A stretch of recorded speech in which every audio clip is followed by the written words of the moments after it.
Oh, I'm sorry. Before you keep going, is this going to be a question of, is this a scale economy or network economy? Yes. Oh, damn. Go for it, Chenyi, because I don't know the answer. We've stumped the experts. Who got the truth? Is it you? Is it you? Is it you? Who got the truth now? Is it you? Is it you? Is it you? Sit me down, say it straight. Another story on the way. Who got the truth? Welcome to this special episode of Acquired, the podcast about great technology companies and the stories and playbooks behind them. I'm Ben Gilbert. I'm David Rosenthal. And we are your hosts. 8 years ago, I pitched David on an idea for 2 different podcasts. One was on grading technology acquisitions that became Acquired. The other idea was to do episodes on companies that managed to create 2 separate multi-billion-dollar innovations. Our hypothesis is that most companies have really one big founding insight, and that the rest of the company's history is just drafting on that. Well, Hamilton Helmer and Chenyi, friends of the show, coincidentally have been exploring literally exactly that idea, and they've been asking questions like, what % of the profits of the biggest companies in the world came from a second business line? They have a new framework, in addition to 7 powers, to help founders answer the transforming question. If I were to expand the scope of what my company does, how should I go about it? And this is a particularly interesting time to do this episode with them, because I feel like a bunch of the companies we've covered recently on the show, this has been like a key part of the story, whether it's Amazon and AWS or LVMH and how all the businesses, LVMH itself, have been transformed over the years. And even particularly, I'm thinking about Nintendo and our Nintendo series and going from like a supplier for the Yakuza to dominant video game console manufacturer. Yep. And David, I can say you and I have already recorded this interview with Chenyi and Hamilton, and we address exactly that. So listeners, this was a really fun one to do, and having Hamilton and Chenyi on, it just concretizes a lot of the very abstract thinking that we sort of banter about on the show, but never quite crystallize. They crystallize it for us. Yep. Well, if you want to go deeper, you can become an Acquired LP to come closer into the Acquired kitchen. We have bi-monthly Zoom calls, and we just announced that we'll be asking our LPs to help us pick future episodes. So you can join at acquired.fm/LP. Subscribe to our second show, ACQ2, formerly the LP show, which is now public, for expert interviews with founders and investors. Search ACQ2, no space, in any podcast player. Join the Slack. There's now over 15,000 smart, thoughtful, kind members of the Acquired community at acquired.fm/Slack. It's pretty cool, but I will say that only represents 5 to 10% of you who listen to Acquired every month. So for the rest of you who haven't joined, come join us in the Slack. All right, listeners. Now is a great time to talk about a new partner of ours here on Acquired, Legora, the agentic operating system that is redefining how the world's best legal teams work. Yep. It's sort of obvious that AI is going to completely change the legal industry. I bet most of you listening have dropped a contract into some sort of AI chatbot out there. Legora took that insight and asked the question, what if you really built something with that power from the ground up for the legal industry? So the founders did exactly what great founders do: operate with obsessive customer focus. They embedded inside a massive law firm for months. They sat with the lawyers just watching how the work really gets done. And that's how you get features that customers love, like tabular review, where you drop in a folder of hundreds of contracts and it pulls every key term into a grid a lawyer can actually work with. Legora's bet here is interesting. Since it lets each lawyer handle more complexity, any given person can increase the quality of their work and do higher value work. And this means that the pie can grow even as each individual task takes less time. And they recently launched Legora Agent, offering greater intelligence and performance. The agent lets lawyers set an objective. Then it can handle the planning and the execution and delivery of the final product. Legal teams get to maintain full control and transparency, since they're still involved where judgment is required. And Legora works where you already work. You can use it within Microsoft Word while redlining or drafting. The early Legora numbers essentially speak for themselves. When they have a head-to-head pilot with their top competitor, they win 70% of the time. Legora now has over 100,000 lawyers on the platform from 1,200 legal teams in 50 countries. And crazily, they went from 1 million to 100 million in ARR in about 18 months. Truly insane numbers. And that is the real test. Plenty of things demo well, but the question is whether a busy associate actually reaches for it during crunch time, or whether a partner trusts it before going into a conversation with a major client. If your legal team wants to check it out, whether you're a law firm or you're in-house at a company, you can learn more at legora.com/acquired and just tell them that Ben and David sent you. Without further ado, this show is not investment advice. David and I may have investments in the companies we discuss, and this show is for informational and entertainment purposes only. Hamilton and Chenyi, welcome back for the third time to Acquired. Our pleasure. It's always great to be here. The Acquired audience has grown so much since the last time we did this together. We thought it might be fun first to sort of humanize the 7 powers a little bit and do a little background on what is this thing that we talk about on every Acquired episode, and how did the two of you come to be world experts in this? Yeah, delighted to do that.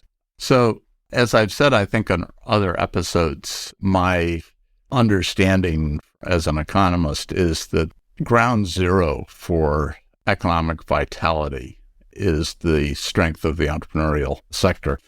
So there's a famous economist called Joseph Schumpeter who sort of posited that, and it was different than sort of normal economic theory at the time because it was very dynamic and not sort of mathematical.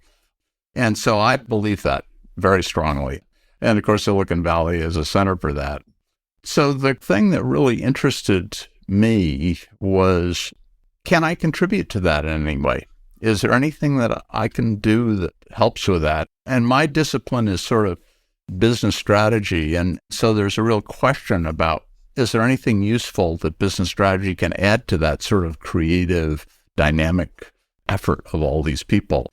And I'll cue it up with an example that I used to use in my class at Stanford sometimes, which is that if you can imagine me holding up 2 devices. See, that's the iPod with the touch wheel, and I have no idea. Is that a calculator? Right. So that's the first handheld calculator in the United States, Bomar. And so here's the issue, is that here are these 2 devices. They were wildly successful to begin with. Incredible product market fit. Bomar went from maybe 3 million to 100 million in a couple of years, which back in those days was real money. And of course, calculators are an interesting starting point because, the Japanese calculator, BusyCom, was sort of what started the whole CPU revolution. And so tremendously successful. And you all know the story of the iPod. That was the beginning of Apple as an incredible business model. But it also was the precursor to the iPhone. Bomar, on the other hand, and this speaks to why 7 powers. Not exactly a household name today. Right. You've never heard of it. So that dates me and you.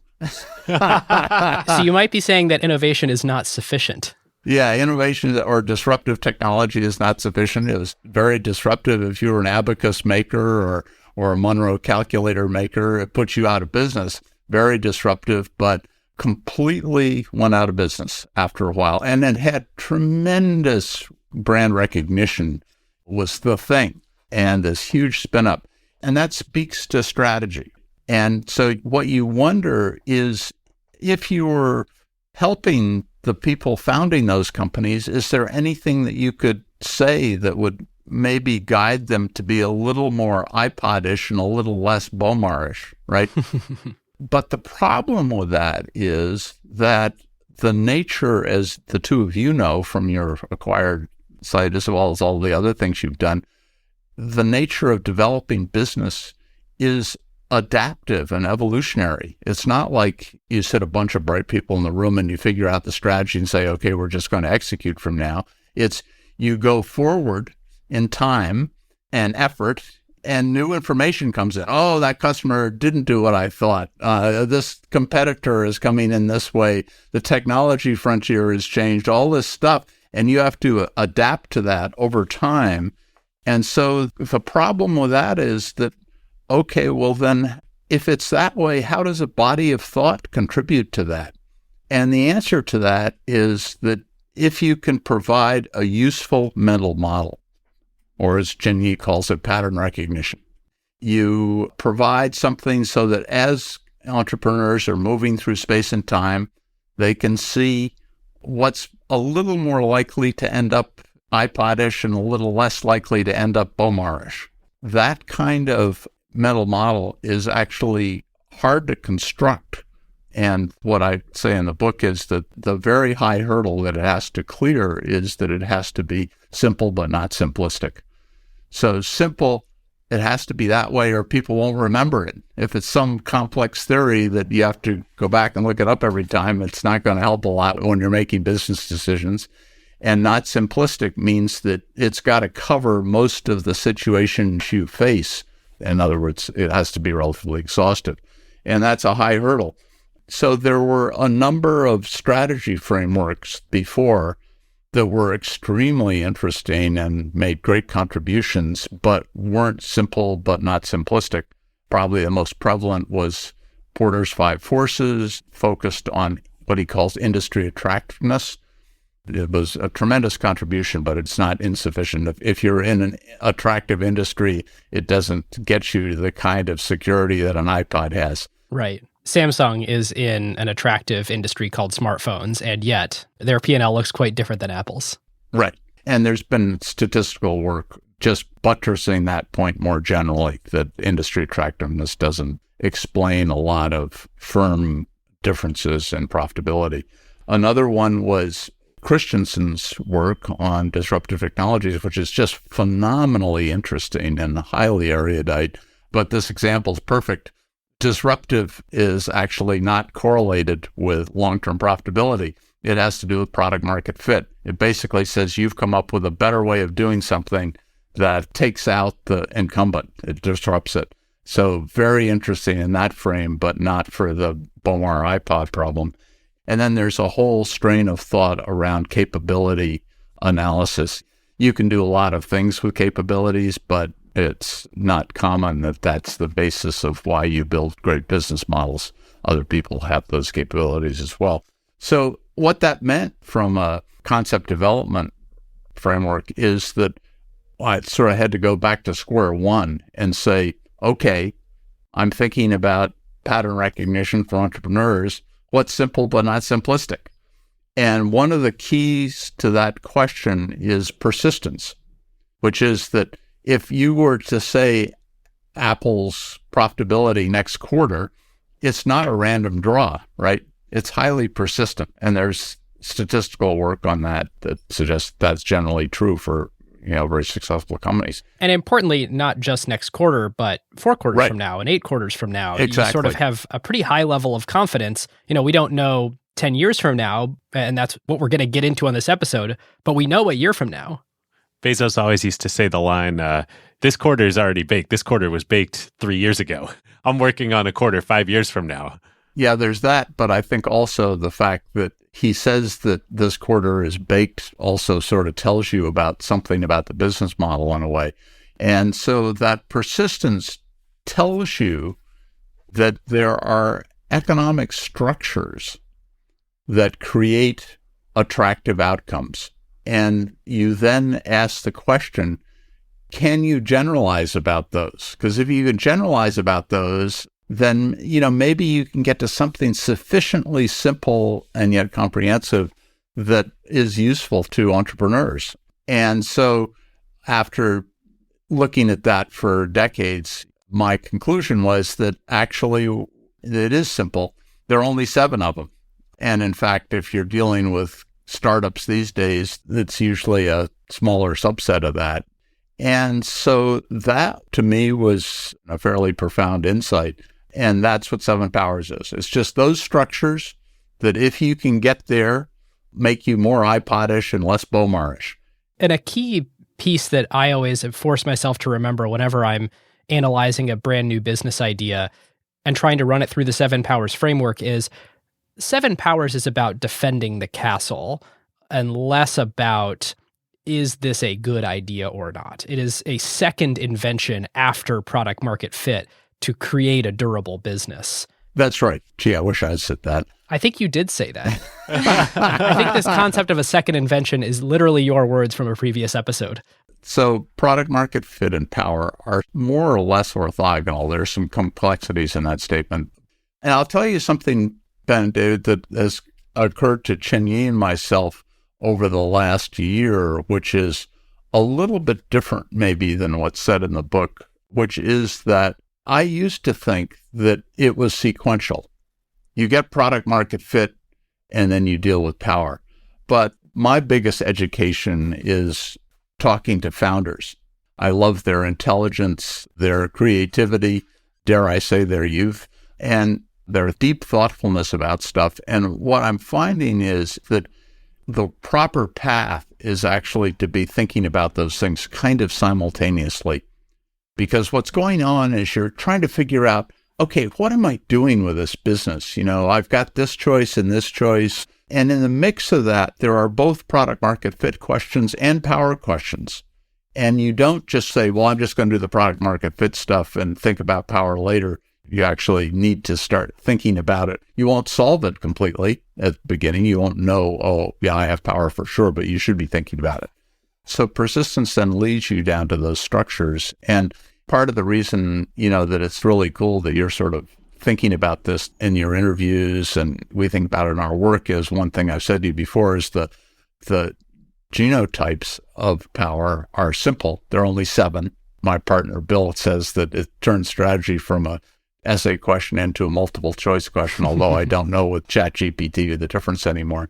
But the phenotypes, that is the exact granular way in which they are articulated and carried forward, are complicated.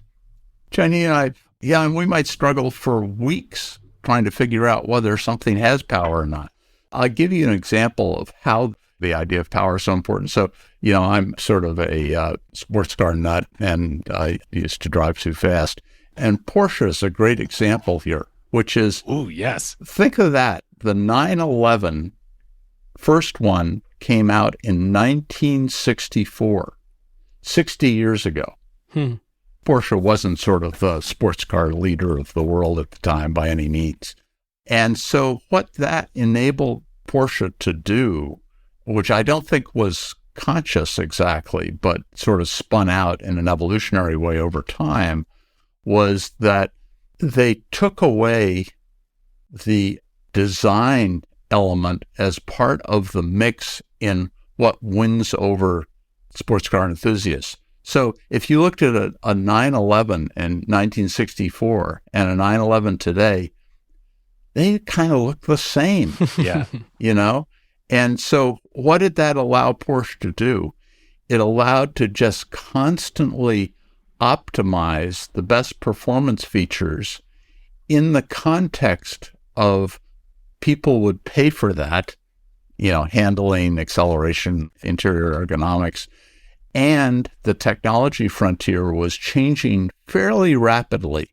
Today, I'm just astonished at the performance you can get from a small-scale Honda that'll go 155 miles an hour, faster than a Jaguar XKE right back in my day. And then there have been all kinds of parallel developments and other aspects, brakes, sound deadening, everything else. And so they could constantly upgrade each generation, not having to think about the design aspect to it, but hit the performance envelope. And people would pay for that. You needed all those things, right? And consequently, they end up with this incredibly durable business model, by far the most profitable automobile maker, and devoted fans and great cars. Are you saying the fact that they abstracted away the design and they fixed the design meant that it sort of wasn't a hits-driven business? It wasn't, do people like this design or not? Exactly.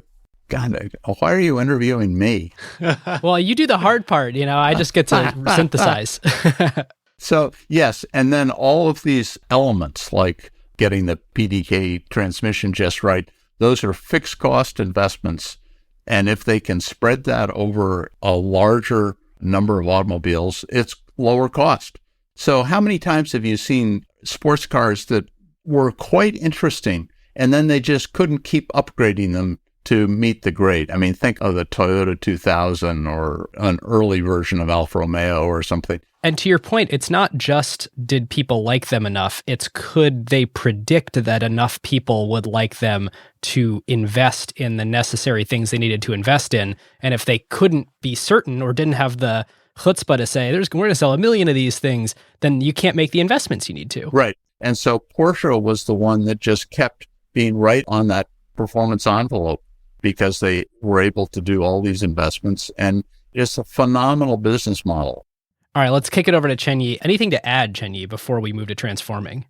I guess I'll just add on to the perspective of a student of the 7 Powers framework, not a creator of that. So one thing that struck me as the most useful way to apply the Power framework is really as a cognitive leverage. So I think, Ben, you mentioned it doesn't really tell you what's the next thing you should build or what product's going to hit the market, but it kind of tells you what's the right strategy question to focus on. I think the way I put it is, what is not important is as important as what's important. Naturally, as founder and operators, you'll spend 95% of the time on operational excellence. It's so important you have the right team, the right culture, the right execution, but there's 5% of time that you may spend on real important strategy questions. And those are what determines the eventual margin structure of the business, the competitiveness of the business. And what Power structure can tell you is, what is that 5%? Out of all the things you're thinking about, what really makes the real strategic importance that you spend all the time thinking about? That's one way I think this would be the most useful, maybe for a lot of members in your audience. And the other comment I'd have is, now that I've kind of had the chance to work on the theory myself, it's actually amazing how it's not done yet. I've been in Hamilton's class, 7, 8 years ago at Stanford. I've been working with him for the past couple years. And I used to think, it's all in the book, right? It's just there. There's 7 of them and it's all described. But then as we dig into it, things that we don't know come up. We talked about platform last year, and we're going to talk about transforming now. It's about sort of the dynamics part of Power and maybe even extend into corporate strategy, not just business strategy. So this kind of life within the theory is actually really exciting and fun to explore. Ooh, I know we're going to get into this in transforming. Can you define the difference between corporate and business strategy? I'll kick this one to you, Hamilton. Thanks a lot. So business strategy is how to find power, if you will, in what you would think of as a single defensible entity. And corporate strategy is how you think about strategy in a multi-business unit corporation. And the central problem of corporate strategy is, why is 1 + 1 greater than 2? In other words, is there any reason from a value point of view for 2 separate businesses to be under the same roof? And there have been a variety of efforts in that. If you go back in the days of GE, wildly diversified companies, there's a theory for a while that that was really a good thing, that you get sort of these diversification benefits. Turned out not to be true. And so it's really that question of, why is it that if you're in one thing, it makes sense or doesn't make sense to be in another thing? And so, again, think of Amazon, AWS. Why is that interesting? And the static part is 1 + 1 is greater than 2. The dynamic part, and that's what our transforming discussion is about, is what is it about the business that you currently have that is somehow useful in doing something else? Mm-hmm. So you guys did a wonderful episode on AWS, demythologizing, but Amazon did have capabilities that made it not completely alien territory. Well, let's get into it then. So I'll give you a quick intro to transforming, kind of why we think it's interesting, and then Chenyi and I can sort of pull it apart a bit and you can ask questions. So there are really 3 reasons that we think about this. The first is that if you're interested in creating businesses, it's important. And by important, I can give you a little data on that. So I did a study once of the S&P 100, largest market cap companies in the world. and looked at, if you pulled apart their value and looked where their profits came from, and you asked the question, what share of their profits came from businesses that wasn't their original business? What would you think if you were asked that? Can you help us with a year of when you looked at this? I did it just prior to the financial crisis, so it was 2007. David, what was your guess? My guess was 80%. Knowing that time frame, I'd maybe dial it down a little bit to 70-ish%. I think it's low because I'm thinking, banks, oil companies, like the largest companies in the world to that point weren't technology companies. And I have to imagine that those are more single business line, static, still drafting off their original innovation companies. But Hamilton wouldn't be asking this question if it were a boring answer. I don't know if you consider the answer boring, but it turned out to be about 50%. Huh. So in the tech world, which you guys intersect more, you can think of all the examples. We talked about AWS as an example. The lead-off example in my book of Intel getting into CPUs. Yeah. That's transforming, right? They were in memories. Certainly the lion's share of Apple's revenue is not. Right. The iPhone, they were not in that business before. Google into Android. Microsoft into operating systems and applications. They were originally a language company. But as both of you said, sometimes not. Zuckerberg at Harvard started right out of the gate with Facebook, and so 50% is a big number. Yeah, half of all corporate profits of the largest companies in America came from something other than their original innovation. Right. So that sort of flags you. And so it's important as one. The second is that it's hard to get right. It's a difficult area. There are reasons that have to do with motivation, and there are reasons that have to do with understanding. And Chenyi will talk about some of the common business nostrums that sort of fall apart in this. On the motivation side, I'll just mention that from a founder point of view, they've just founded something that works, and so they're accustomed to that success. And so sometimes they may not appreciate all the idiosyncratic, uncontrolled elements that went into that success. And they're very creative and they want to just move forward. And so they're inclined to do that. And that's a great motive force. I love that. That's the lifeblood of an economy, but it also means that you can sometimes get into stuff that you really don't know how to do it. Especially for first-time founders, if it works out of the gate, then you have no idea to what to attribute the success. It could be skill, it could be luck. Of course, it is some combination of it, but you have no idea the percentage that's skill and the percentage that luck. And you say, well, it worked. I will just repeat the exact same process again, and surely I will create success again. And that is almost assuredly not the case. I have several companies in my mind that thought that and definitely did not happen. Right. And then on the people that often sit on their boards or finance them, there's also a dissonance, which is that if you think of the VC community, the business model in VCs is you find really interesting things to invest in, and then hopefully they go up in value, and then there's an exit, which you profit from that increase in value, which is to this wonderful engine. If you think about what drives the U.S. economy, it's just phenomenal. But in the early stages of how people think about value, there isn't yet this track record of persistence because people are often, for example, spending a lot to acquire customers, and so profitability may not be evident yet, and the fundamental economics haven't really asserted themselves. And so the only thing left is kind of how the top line is doing. So are you growing like crazy?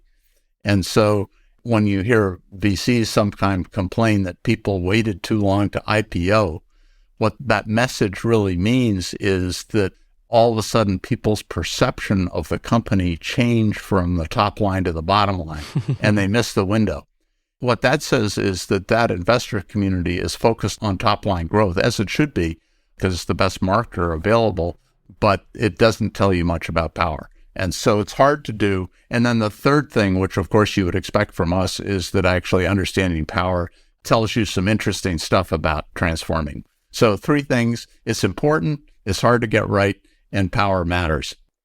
All right, listeners, now is a great time to tell you about a longtime friend of the show, Vanta. AI has scrambled the whole security picture. It used to be that you proved that you were secure once a year on audit or a static PDF, then everyone would nod and you're done. But in an AI-first world, that doesn't hold up anymore. Yep, your risk surface changes every week now. A vendor turns on an AI feature or someone writes in a new model without telling IT, and your posture is different than it was last week, let alone at your last audit. Vanta's own research found that around 70% of companies have this quote-unquote shadow AI running with no security review at all. Right. And that's where Vanta comes in. They're the leading agentic trust platform, meaning they've built the thing that closes the gap. And the way that they close that gap is Vanta Agent. Think of it as a GRC engineer, that's governance, risk, and compliance, except that it's software and it doesn't sleep. It finds the issues, drafts the fixes, and cuts the time that you'd spend on vendor assessments in half. In half! Which is exactly why more than 16,000 companies today run on Vanta. Companies like Ramp, Cursor, and Snowflake all stay audit ready and catch the risks that crop up between audits across every vendor, every AI tool, the whole environment. And that's the real value. Trust has to be continuous now, which is why Vanta automates your security, your compliance, and the work to earn and prove trust. We're huge fans of Vanta over here, and literally hundreds of acquired listeners have become Vanta customers at their companies over the years. So you can get $1,000 off Vanta at vanta.com/acquired. That's VANTA.com/acquired for $1,000 off, and just tell them that Ben and David sent you. Something else just finally occurred to me. I've never thought about it before, but if you are analytical and can figure out and quantify a company's power, then you can assign it a more accurate multiple of profit than anyone else can. Because if you can observe, a company has a 24% operating margin many, many years in a row, you can decide, okay, fine, I kind of know what the operating margin is going to be in the future, and I can figure out how I want to value this company. But if it's a new company and it just settled into some steady state of profitability and you understand the power dynamics, you can be better than other investors at predicting the sort of net present value of all the future cash flows of that company, rather than a very brute force way of doing it, of just slapping the same multiple on that everybody else does. Yeah, so Ben not only is going to supplant me in writing 7 Powers, but he's going to take over Strategy Capital.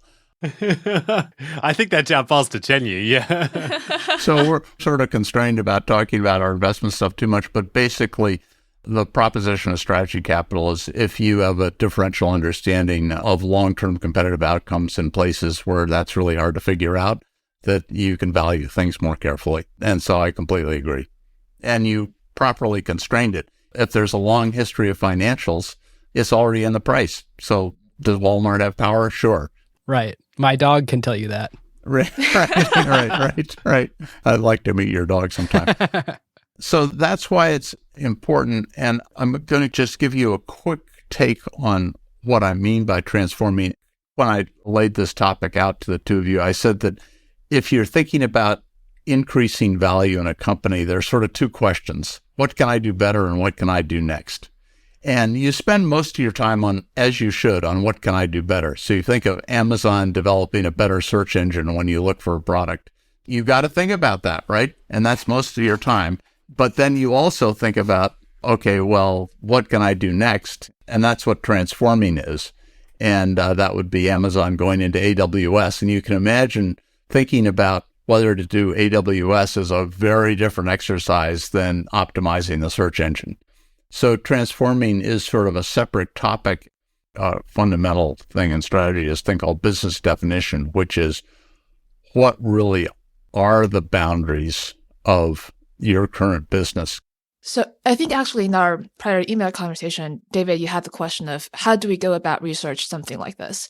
And typically we start with looking at what others have been talking about. This is exactly where we come across a lot of common narratives of where do you find your next level of growth?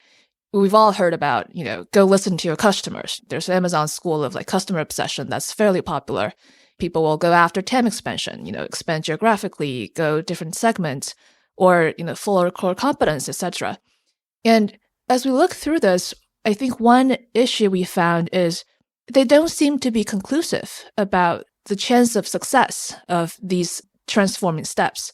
So In other words, you can't say if you do X, you are more likely to succeed, right? Like, for example, there's this whole school of thought around marketing myopia that says you should define your industry definition widely, right? The reason why railroad industry goes into decline is not because people don't have demand for transportation, but because they can't think of themselves as a broad transportation company.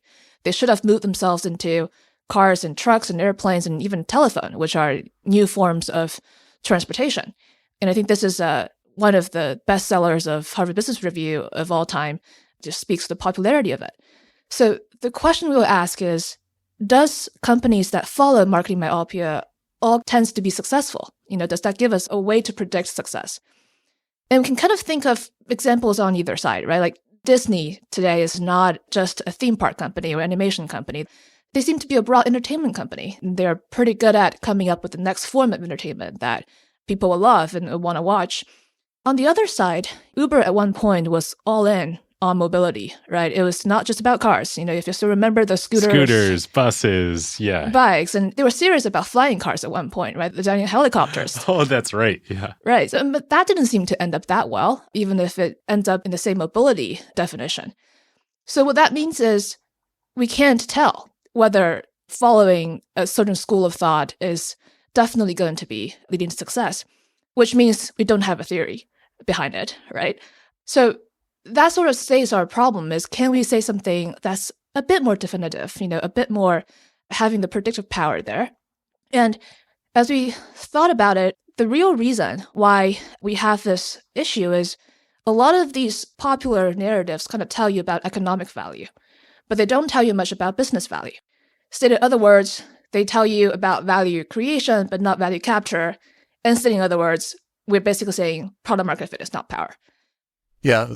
Coming back to the very first conversation about why we did this in the first place, is that the point Chenyi just made is the fundamental one, which is that creation of economic value is pretty orthogonal to capturing some of that value for yourself, which is to say the creation of company value. So creation of economic value and the creation of company value are different animals. And both are important. And there's a dynamic connection in the sense that if you create economic value, it sort of creates the opportunity to think about capture and so on.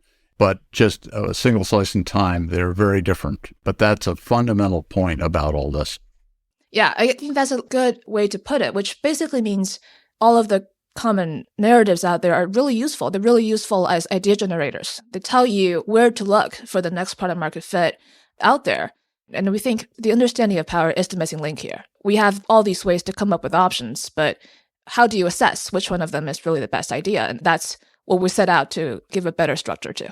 Yeah, and so I'll just say how power kind of helps you out in a way. So I mentioned this sort of ethereal concept before, business definition. So it's rather important. So if you think about Uber versus Netflix, where they go next, right? Uber at first, their thought was this was an international business. Well, that means that going into China, somehow their strength would be transferable into that effort and they could be successful. And Netflix thinking about going international, thinking that if they started streaming in Korea, that would make a lot of sense. And are you considering the international a separate business, or are you thinking about this as like, should we expand the core business and just address a broader market? So that's the question. The key thing there is if you have an established business, is the drivers of power in that extensible to that additional segment you're considering, whether it's geographic or customer or whatever. And because if it is, the risk reward of doing it, the calculation in the beginning, is so much better because being able to carve out value to yourself is really hard. And if you can build onto something that already does that and it works in that environment, then, oh boy, go there, because that's so much easier than doing something really new. And so Netflix streaming in Korea, it built on, so you're saying you can share content across countries, right? It built in the same fixed cost economics of content development and worked. Uber's, if they have a source of power, it has to do with geographical density in a specific area like the Bay Area or something. And going into China, if they're head to head with Didi or something, they don't have any advantage at all. And so it doesn't work. Right. They get to bring their technology platform over, so they're amortizing all the engineering, design, product management cost, but they have to go reacquire both sides of the marketplace in full and create that density, which is actually the expensive part of the business. Exactly. And if it turned out that the engineering part was 75% of the cost structure, I mean, content for Netflix is 50% or 75%, then it would have been fine, but it's not, just as you said. And so when you're thinking about business definition, in some businesses, international is part of the same business, which is to say it's under the same power umbrella. And in some businesses, it's not. And you have to understand that in terms of what you're doing. And if you're thinking about what's next, if you can go to things that are under your current power umbrella, oh boy, is that great. If Porsche wants to sell cars in China as opposed to selling them in the US, no brainer. Right. Still all the same unbelievably hard engineering problems that went into creating the car you're selling in the US. You can find a way to distribute that.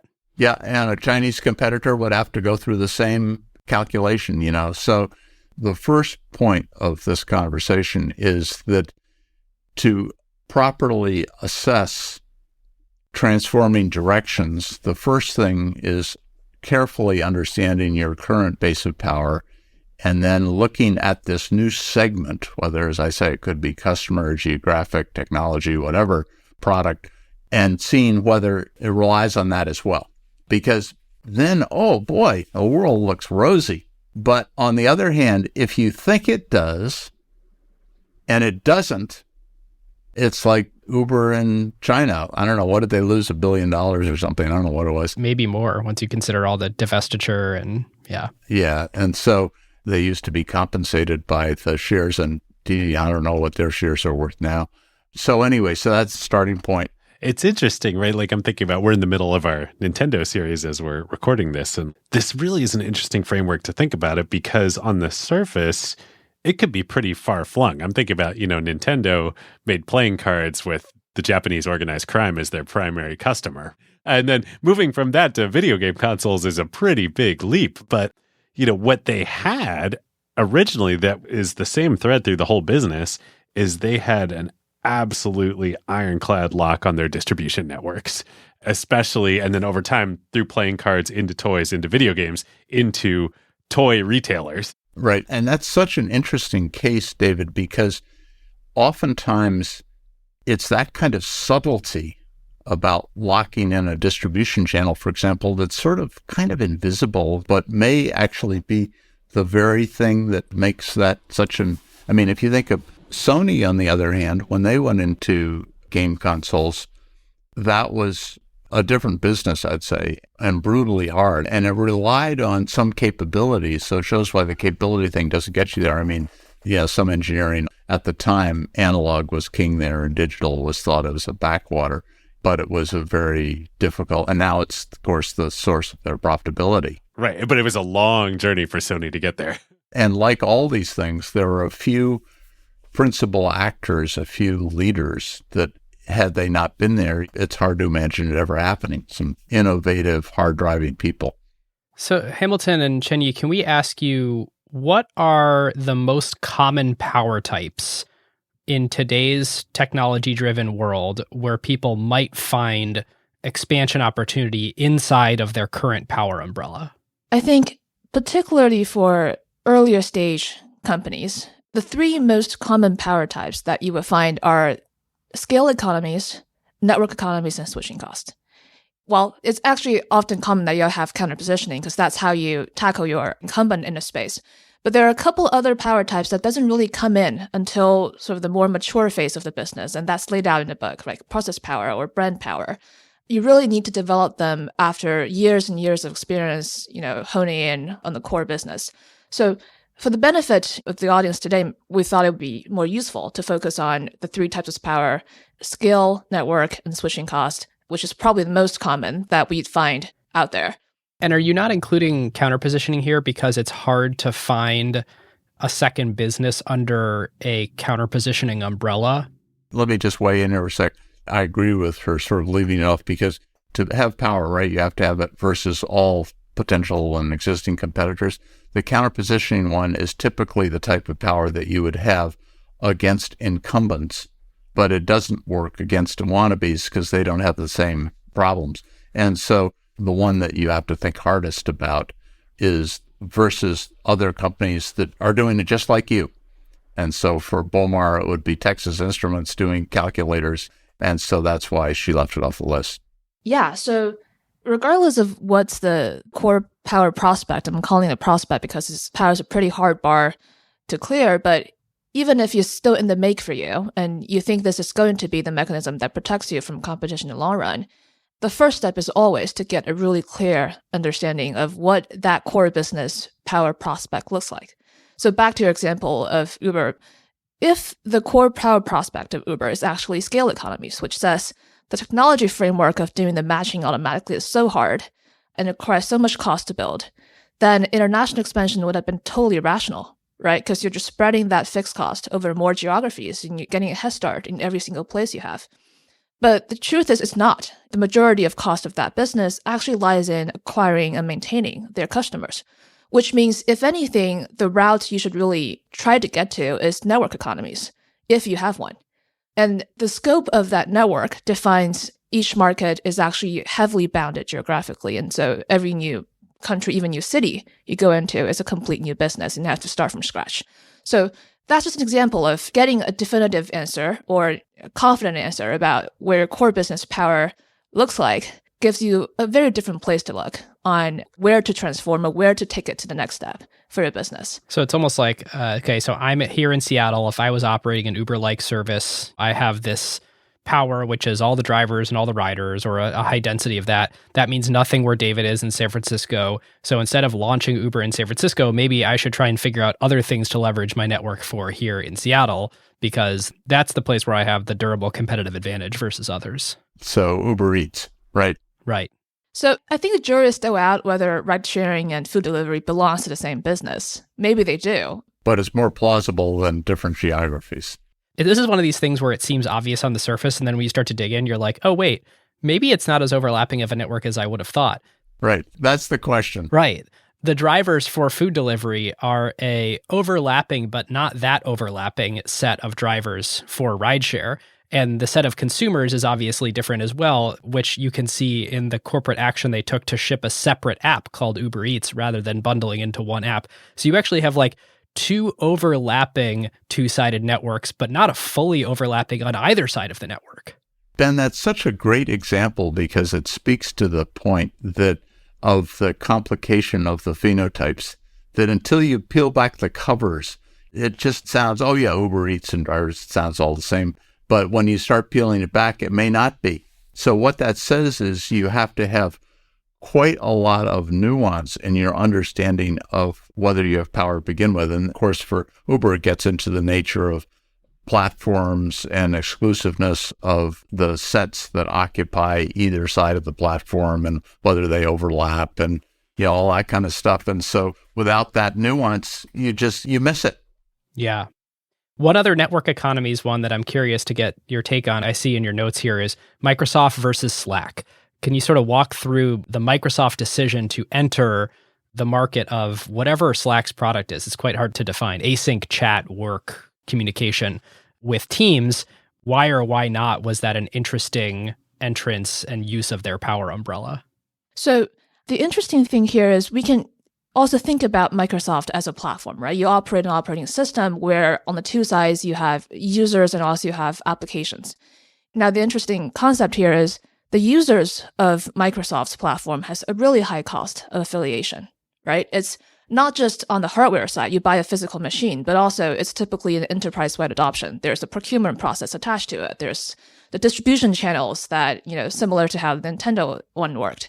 And because of that, Microsoft's network scope basically extends to whatever demand my user side would have without incurring more cost on their end, without they don't have to do another procurement cycle maybe, or do not have to buy another hardware for.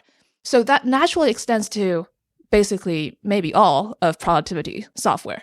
And that's how you see Microsoft Teams create at least a competitive hassle for Slack. I think we all have to experience that Slack is a really, really good product, but good products don't always win, because when there is competitive advantage from an incumbent, in the case of Microsoft, they basically have a network that can extend into the product Slack is operating in. They create issues, competitively. So where we're heading in this conversation is we're saying transforming is a worthwhile topic. And then we're saying that a starting point is understanding the power of your current business, because if you can build off of that, it creates a wildly preferable risk-return prospect for something you're getting into. And so that then takes us to the next topic, which is, what if you can't build on your current thing and you need to get into something that doesn't build on your current source of power? And the two of you, with all your interviews, actually have so much, you have this wealth of information about what goes into people's minds doing that. But if you think about that, what are you into? You're starting a new business, right? Right. Congratulations, you don't have to file as a Delaware C Corp, and you probably have some people you've already hired that can work on it, but what other assets are you repurposing? Right, exactly. And so remember that thing I said about the S&P 100? If you look at what they went into that generated a lot of value and ask the question, could you generalize it all about that? I'll create some definitions here a little bit, sort of three categories. If you think of, does it satisfy the same needs or does it use the same skills? Those are the two dimensions, right? Because I have a consulting background and the whole world is always two-dimensional, right? And if it has neither the same skills nor the same need, I just call that pure diversification. And rarely does that work. That's a very high-risk proposition. You're basically creating a new business, something you don't know how to do at all. And when you say skills and need, that's the skills of my company and the need of my customers? The skills of your company. So what your engineers know how to do, what your salespeople know how to do, all those sorts of things. So like in that case, you'd be better off either having people who are entrepreneurial within your company, like leave and start a new company and spin it off, or invest your treasury in other companies. And as a big company, you have all the agency problems of trying to get something off the ground with a lot of bureaucracy and everything else. Right. There's some advantages, but there's more disadvantages. Right. There's probably more disadvantages than advantages. And data supports that unrelated diversification is typically not a great thing to do. So the lower left of this 2x2 matrix is I neither have the team that is great at creating this next new thing, nor do I have the customers that want this next new thing currently. You got it. Right. And then if you look at the upper left, which is it's the same need, but different set of skills, you can call that reinvention. And sometimes you're forced to do that, but the opportunity set isn't that great, really. It's not like you're opening up the whole world to opportunities. And so those are pretty rare. It does happen. I mean, Netflix into streaming is reinvention. It can happen. It's hard to do. You're usually counterpositioned because you've got a whole group of people that wants to do it the old way. Right. And they have a lot of power in a company typically because they've got the P&L. It requires sort of the founder sponsor to go pursue it. Yeah, that's very insightful. It's exactly right. Otherwise, you get swamped by agency problems. And so the different needs, skills sharing, same skills or not same, but shared skills, you can call that category co-action. And that's where all the action is. Yeah, that's AWS for sure, right? Exactly, AWS. Right. Wait, so this is the lower right? This is kind of the lower middle. It's a bunch of not perfectly shared skills, but you know quite a bit about the stuff you need to do to get in there, but it's a different need. And that accounts, I don't have the numbers in front of me, but I think it's 90% of the value in the S&P 100 of the new stuff came from co-action. And that's saying something that's pretty straightforward. And I guess there is no top right because that is your current product. Same team, same needs, right? God, you're too fast for me. That's right. Same business. And then the extra credit on this will be, why are these axes not quite orthogonal? But I'll leave that to another discussion. So if you think of Sony going into PlayStation, that was not the same as Sony going into cars. It was a different business, but they did have, a lot of stuff. And so that basically says that you want to constrain yourself to areas that sort of meet with your current capabilities. Now, occasionally there are companies that have capabilities that are so proprietary that actually that aligns with power automatically, but that's very rare. I mean, I'd say like Corning and glass technology, for example, it's such a weird material science, so they could do glass stuff that other people couldn't do. Is 3M a good example of this sort of lower right where they know how to make all kinds of interesting stuff, but for completely different customer bases, completely different use cases? So my view of 3M is that they're basically a material science company. And material science is weird. It's not fully, or at least it used to be, I'm not so current on it so much, but not fully developed theoretically. There are all kinds of niche, idiosyncratic aspects to it. And so they were able to invent stuff. So if you think of Post-it notes, right, that was a not so sticky glue, right? And then they didn't know what the hell to do with it. And it went on for years. There's a champion in the thing that just said, no, there's something great here.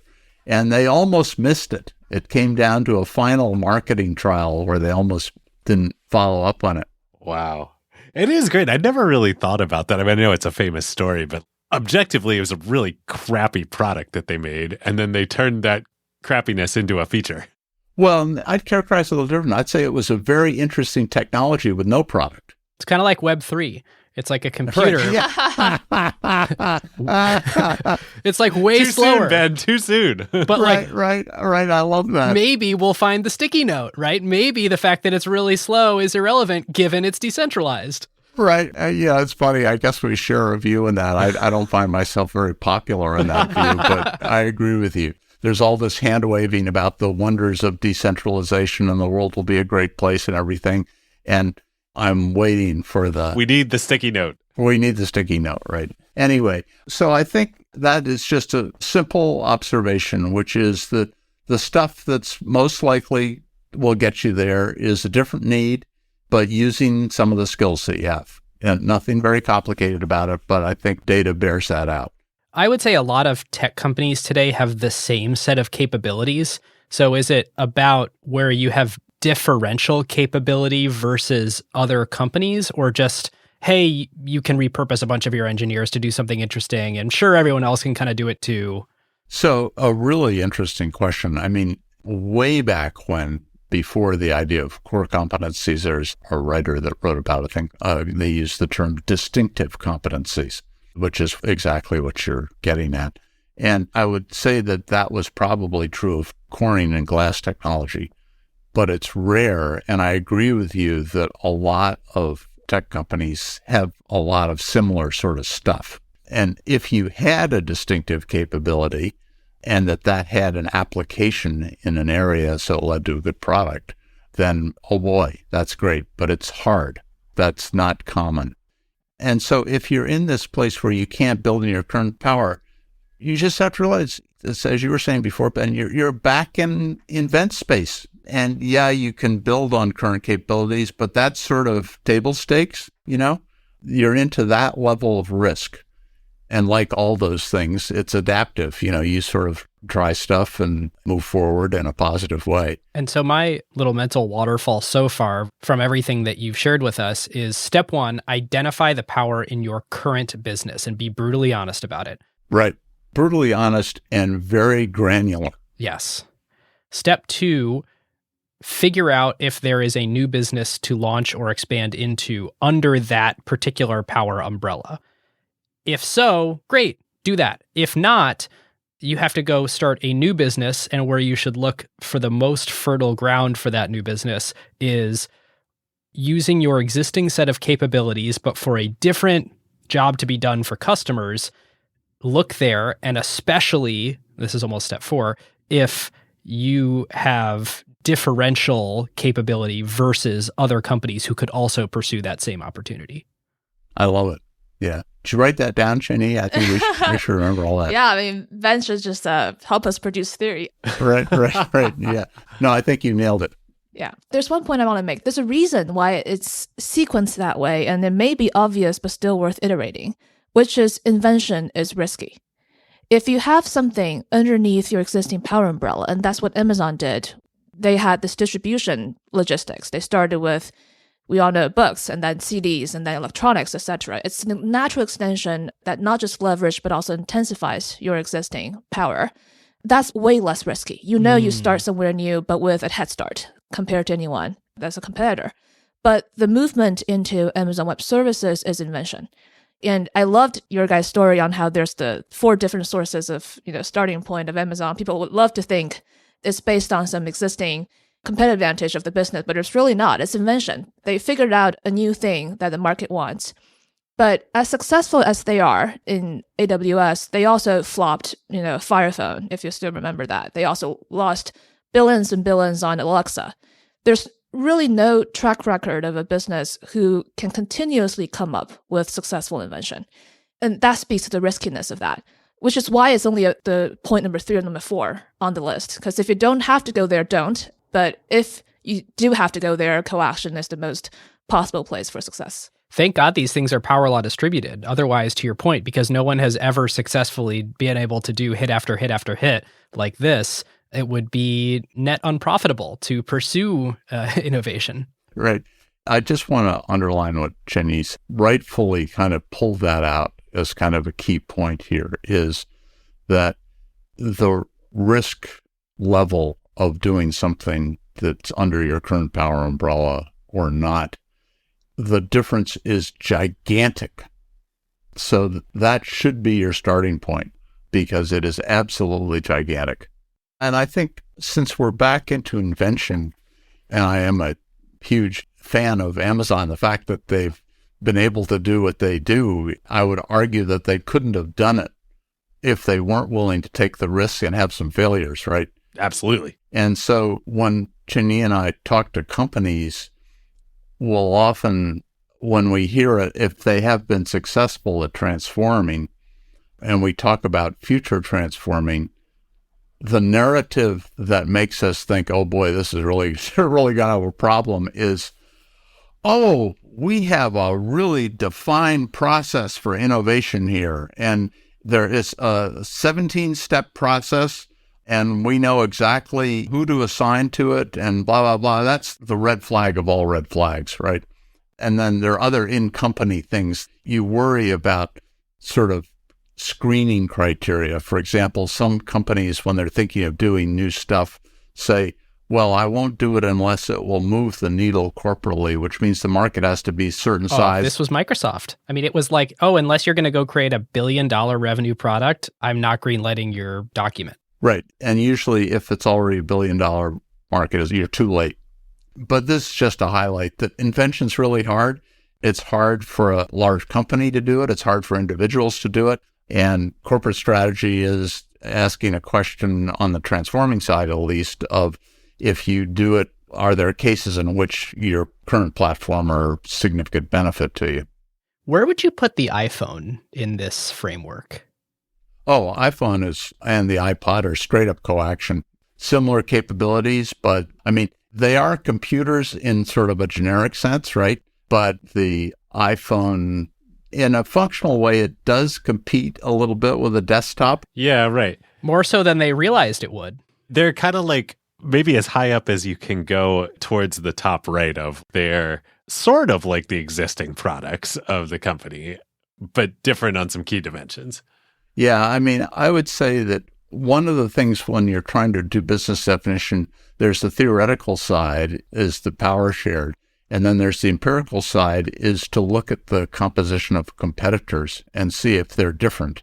And that's suggestive that they're sort of different. And so the competitors for the iPhone are different largely than the competitors for the MacBook Pro. It's a good litmus test.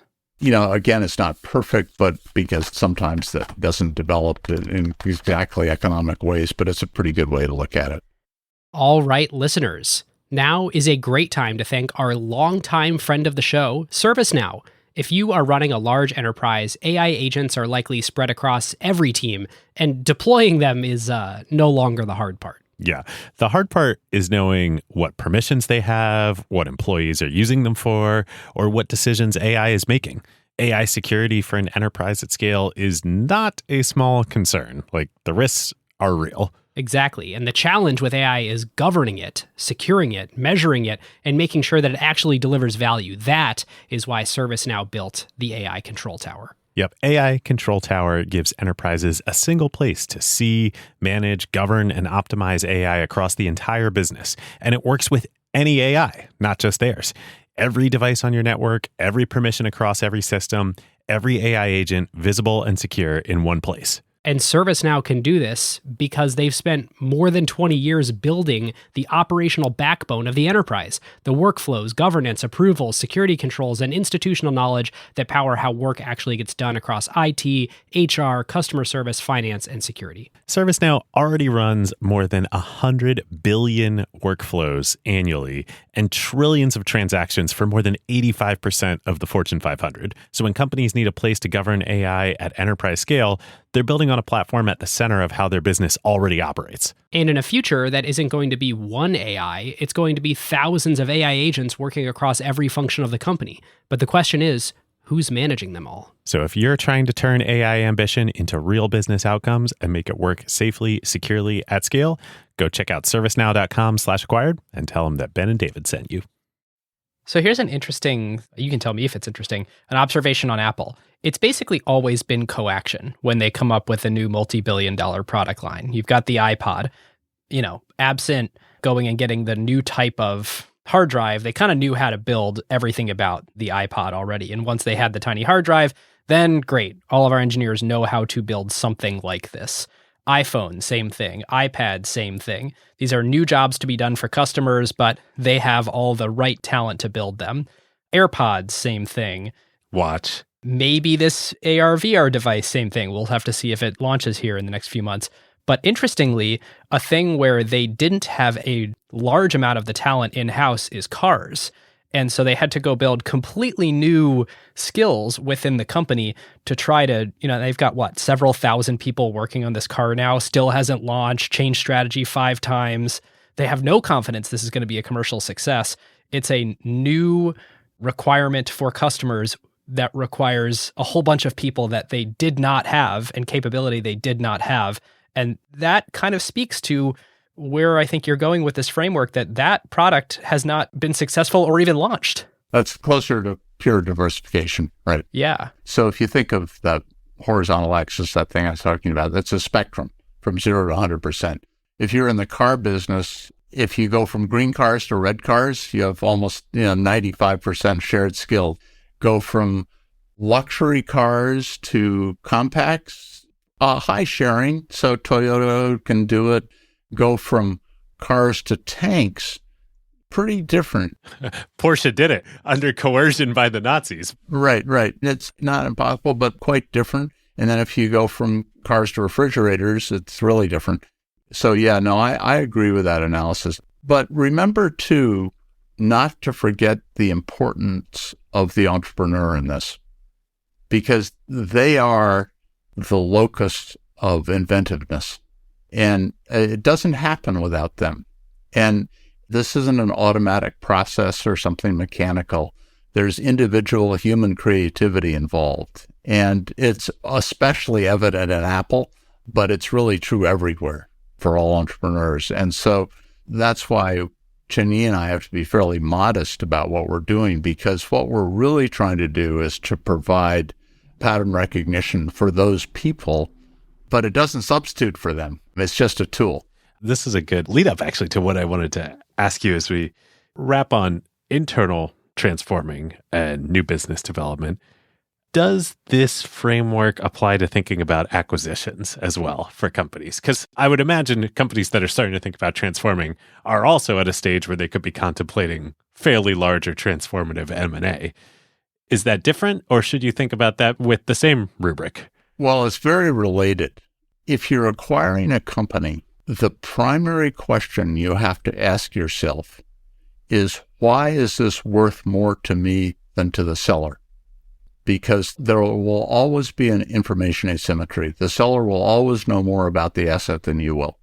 There's a ton of financial analysis work on this. And You can't get it perfectly, but basically they look at the stock price before and after acquisition and all this stuff. And if you distill all that, what it basically says is, the acquirers kind of break even or whatever, and the seller does very well. And the fact that they figured that out for a large segment of business was genius. And so that then question of what do you bring, you can imagine how that touches on this subject of business definition and so on. And that's why antitrust authorities get so upset about it. If you horizontally acquire in something with scale economies, that just makes your advantage that much more.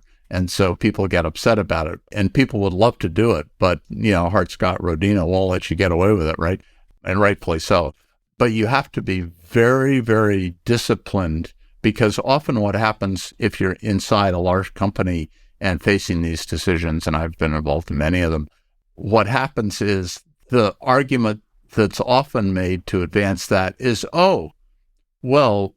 we don't have to have the same number of accountants, or we can kind of reduce, there's sort of these cost reduction personnel overlap thing.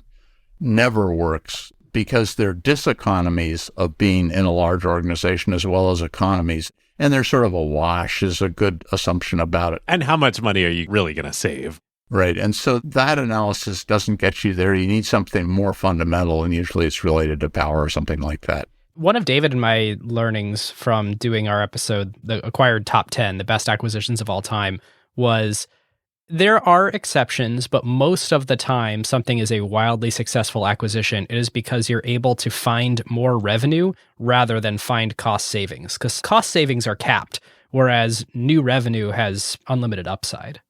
Well, I'll add something to that, which is that the cost of that revenue is favorable. Right. So think of Disney. So think of getting Lucas and Cameron stuff and Marvel. Oh, wow. Marvel's incredible. Iger created a huge amount of corporate value by doing those things, and Pixar. And that had to do with him taking franchises, like LVMH was taking powerful brands that weren't fully exploited and figuring out how to economically exploit them, right? And Disney was taking branded entertainment that was powerful and being able to fully exploit it. And so it answered the question, why is this worth more to me? So you could take Star Wars stuff, which you sort of had the feeling George Lucas kind of wasn't so interesting to sort of exploit it. He was kind of a creative genius, right? And yet Disney could take it and run with it. And so I think that wasn't that you bought revenue that already existed, it was that you were able to exploit that. I'm curious if you have any thoughts on, or if there's more nuance to what I always think of as kind of like the highest likelihood of success acquisitions are enterprise software acquisitions, where a product is bought by one of the top enterprise software, sales forces, call it Microsoft or Oracle or Salesforce or the like, and then they plug it into the Salesforce. Is that similar to what we're talking about here? Like, it seems very clear to me why XYZ good product that is sold in the same manner that Salesforce sells all of their products would be way more valuable to Salesforce than to its current owners. And David, real quick, I'll caveat that with maybe highest likelihood to succeed, but not highest magnitude of success. Right. Yes. And I think that's what's interesting about it. Right. So examples like that, they plug completely into the power structure of the current business. So, high switching costs stuff, right? And so that they can deploy it to all their customers and get the same economics of high switching costs. I don't know, Chenyi, do you want to add to that? Yeah, it actually occurs to me that there might be, exactly tied to switching costs, there might be another rationale for buying, which is building takes longer than buying, and timing matters, particularly for companies with switching costs. Now, the interesting about switching costs, going back to the power itself, is it's non-exclusive, right? So your competitors, if they're functional equivalent, can also have switching costs. Now, if you go down this logic line, it creates the possibility of companies having switching costs but no profits. And the way it happens is if a competitor was able to build the same product, roughly the same product, and they fully realize this is the lifetime value of the customer, should I acquire them, then it's rational to invest up to all of those value in the acquisition phase, be it discounting, partner incentives, marketing campaigns, whatever it is. it's rational to spend up to all of that lifetime value to try to win that customer. And then what you end up with is companies with switching costs but no profits.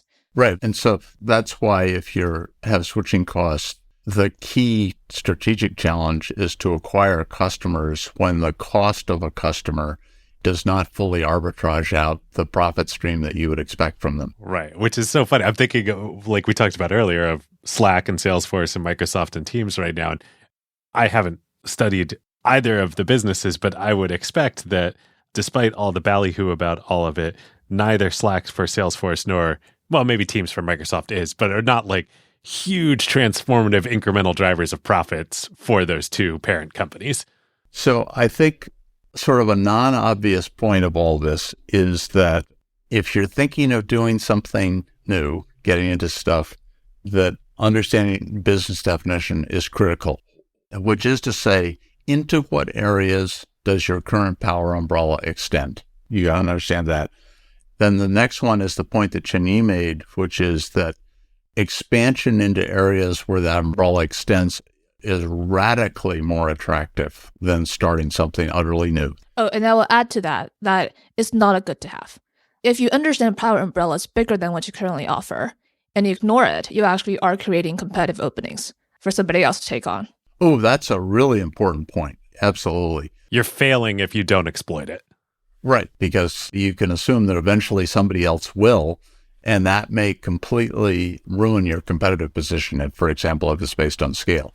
So point one, go to business definition, think very hard about where your power umbrella is. Two, that if it does extend into an area you're considering, to go there because it's really attractive. And then the third one is that if you don't have anything there and you still want to do something new, co-action's the name of the game, but understand that you're now into invention of a new business and with all the things around it, risk, adaptation, everything, and entrepreneurs matter.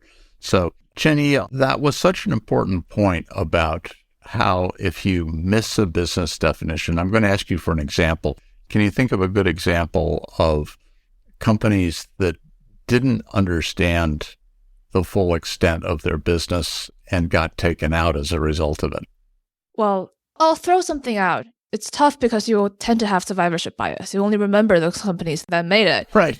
Yeah. Who was that? Ballmar, never heard of them, right? Or the handful of very few colossal failures that were so unbelievable that, they're stuck in all of our psyche. For example, Blockbuster.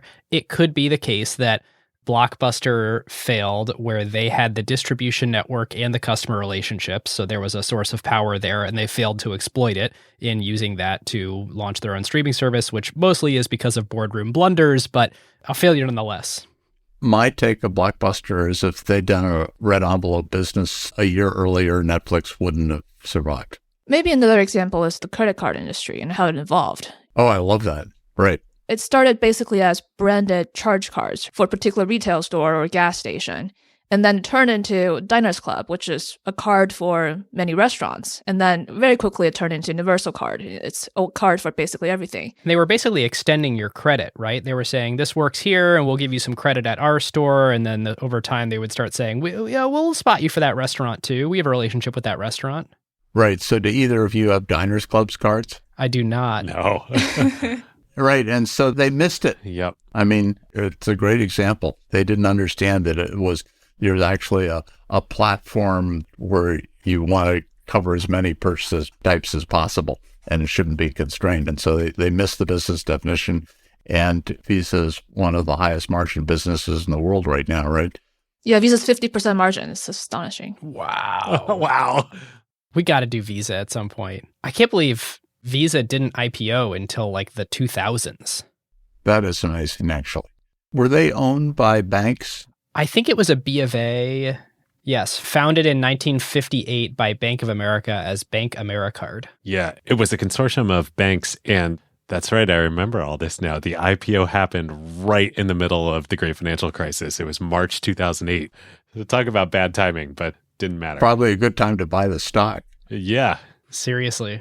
All right, Hamilton and Chenyi, while we have you here, we got to ask you something that David and I were debating on our Nintendo episode, specifically in the 1980s. So you've got a console maker, Nintendo, They have a whole bunch of customers that are the people who are buying the consoles and playing the games on them.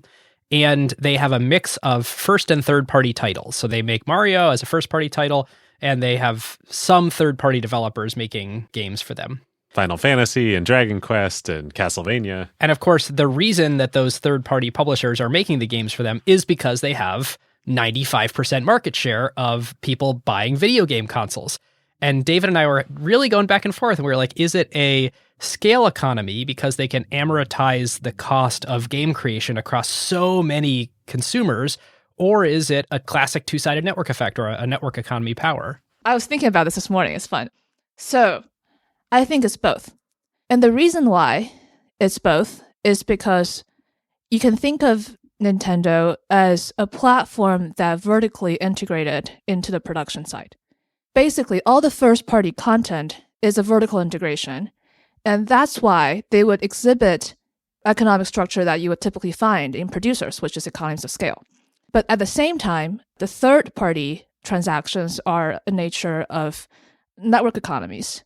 Now, some question we may have to analyze there is this platform really stable? Which means, is there a really high cost of it being attached to this platform? Can you multi-home, etc.? We have to go into that.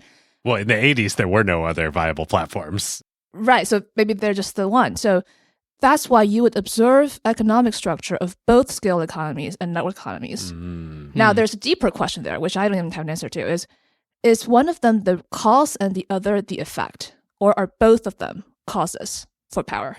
Right. I love the answer. And I think she's right. I mean, when we look at platform things, there is the business of running the platform. So think of, for example, the fixed cost in Uber of their modeling and all that kind of stuff. And then there's the network economy aspects of a two-sided platform of people, and so on. And you could have power in either one of those. But if it turns out that the cost structure is there isn't a huge lump of fixed cost, then it doesn't matter much. But I think, Chenyi, you got it right. Okay, well, we feel vindicated because that's kind of the conclusion we came to on the episode, too, of it's both and they're deeply intertwined. I'll give you an example of intertwined real life, which is we all know Amazon in retail has gigantic scale advantage in the infrastructure, right? Just all the warehouse and distribution centers they've built. But at the same time, you observe, what you will call flywheels on the retail, right? The more buyers, more sellers, and the loop goes on. And this is what I call the mixing of reality between cause and effect. Because without a really strong distribution infrastructure, which gives them the cost advantage and faster delivery and Prime and all of those benefits, there really isn't anything that makes their marketplace sticky among either side. So the so-called network effect you observe is actually an effect of the power in scale of the infrastructure underneath, but you would just observe economic structure of both because platform just kind of mix them all together. Yeah, and this isn't sort of a pointy-headed kind of issue because it gets back to if you find the thing that's cause rather than effect, that's the thing that you got to defend, right? And my intuition about this, and I don't know if it's right, is that you have to introduce time as a variable in this to correctly understand the problem. But I think Chenyi and I are involved in this deep debate right now about sort of the boundaries and relationship between scale economies and network economies. If you want to get even more confused, just remember that scale economy typically is defined as a situation in which as scale increases, cost per unit goes down. That's often true of network economies, right? But the structural economic conditions that create it are quite different. And understanding those, if you're a business operator, is really important because then you're less likely to get taken out by your competitor. Well, I think this is a great place to leave it.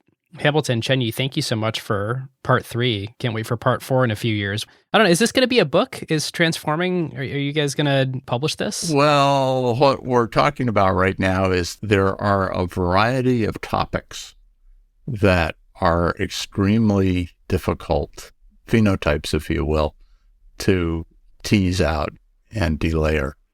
And we seem to have enough of those that actually we probably could write a book about it. And so it's a topic of conversation. Great. At a minimum, you all should have a newsletter. There should be a Strategy Capital newsletter. You'd break up there with Ben Thompson. Even if it's only like quarterly or something. Yeah. We've thought about sort of white papers and this and that. I'm pretty lazy. Chenyi probably could do it. Well, this is the problem. You need a bundle of skills to be like a Ben Thompson. Is you need to be both a great strategy thinker, which you both are, and you need to be a great writer, which you are. Seven Powers is really excellently written. And you need to love writing and want to do it every day or every period, which I'm not sure that you do. That's the part where David and I fall down too. People keep saying, oh, you should turn Acquire into a book, or you should turn these into blog posts. And David and I look at each other and we're like, it takes us hours to write. That sounds like hell. I'd say my passion, and I think probably Chenyi's sort of aligns for this too, is getting the theory right. It's very satisfying and extremely hard to sort of go through and figure out, how this kind of all fits together. And of course, that's how you get to simple, but not simplistic. That's the only way you get to simple, but not simplistic. And so that's kind of the satisfying part. But I don't know, the idea of writing another book scares the hell out of me. Yeah, it doesn't help when the theory is never done. It's funny. I think, David, you mentioned last time we talked about platforms, it doesn't feel completed. The truth is, it will never be completed, and it's always in the work. I think nowadays we've got a lot clearer about it than a year ago, but it's always in the make. We'll think about something else and it comes back to a platform like, oh, that's the missing piece. And realize it's actually vertical integration. We were confused about the whole skill network for a very long time. And now oh, that's what's missing. And then communication strategy is always a difficult piece as well. I bet the two of you spend a lot of time on each company that you do an episode on, and it's things like that. And whenever you want to do an example, you're like, is this really true? Then you have to go dig it all back and be like, am I just misperceiving what this really is about? Yeah, how did you delayer AWS? That one, we actually talked to a lot of people who were around it at the moment of conception or theoretical conception over a variety of years.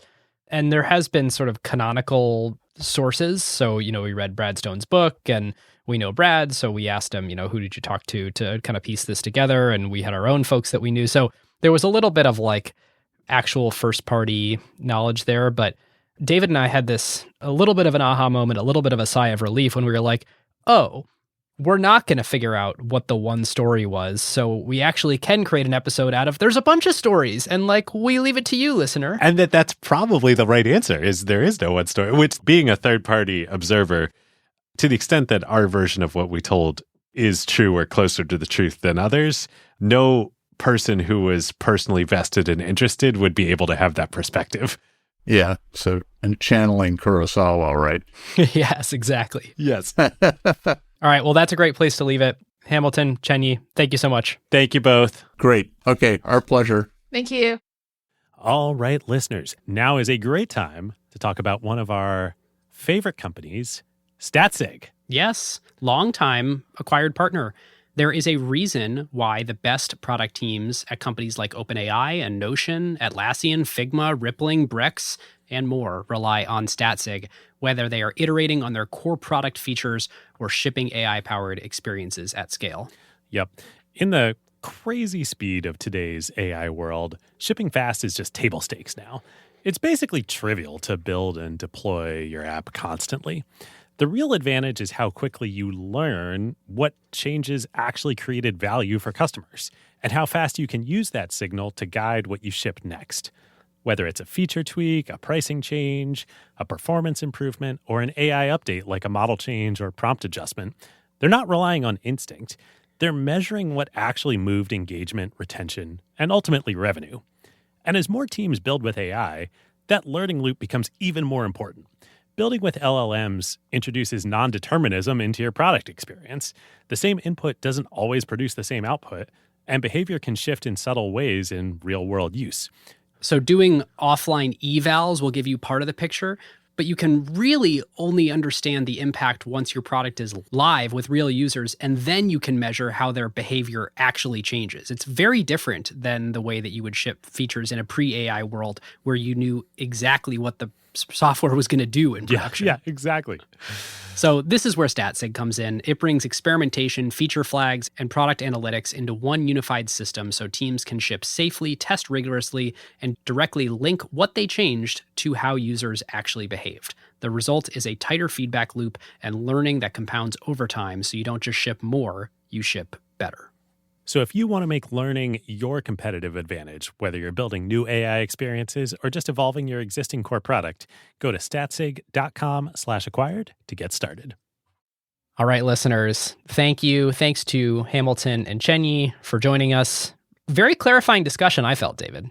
Totally. I mean, they really are too modest to say on the episode, but they are the very best people to do what they do because they sit at the intersection of academia, corporate strategy. Hamilton worked for Bain and strategy consulting for many years, and active investing. And they're working with founders every day, getting their hands dirty. They truly are the best. Well, listeners, we'd love to go deeper with you. You can become an Acquired LP to come back into the Acquired kitchen. I don't know, David, are you liking that language? I've been... I think of Steph Curry every time you say that, cooking in the kitchen. Good.